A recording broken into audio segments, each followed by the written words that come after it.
আপনারা হয়তো খেয়াল করে দেখেছেন অনেক সেলিব্রিটির পেজে বা প্রোফাইলে কাভার ফটো নাই, আপনার প্রোফাইল পিকচার নাই। এখন তাদের দেখা দেখি অনেকেই আবার এই ধরনের কাজ করছেন। আসলে কেন নাই আপনারা কি সেটা জেনে বুঝে তারপরে আপনারটা ডিলিট করেছেন? এটার কারণ হচ্ছে যাদের পেজগুলো ভাইরাল, যাদের ভিডিও ভাইরাল, যারা সেলিব্রিটি হয়ে গেছে, বাংলাদেশ স্বাধীন রাষ্ট্র, একজনের পিছনে একজনের লেগে থাকে কিভাবে বাস দেওয়া যায়।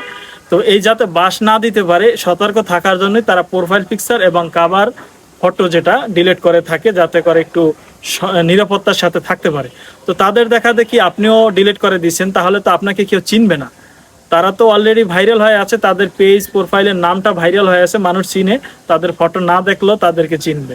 আর আপনি যে ডিলিট করছেন আপনাকে কে চিনবে, বা আপনার উপরে কার নজর আছে, আপনার পিছনে কে এরকমের কাজ করবে? অতএব যারা ছোট আছেন, যাদের কোনো শত্রুতা নাই বা কোনো টেনশন নাই, আর আমার মতো এই ছোট ছোট পেজ প্রোফাইল গেলেই বা কি, এটা নিয়ে টেনশনের কি বা আছে? আমরা তো তেমন কিছু করতে পারিনি এটার জন্য। তো প্রোফাইল পিকচার কাভার ফটো আপনারা না বুঝে ডিলিট করবেন না, অবশ্যই সুন্দর ফটো দিয়ে রাখবেন।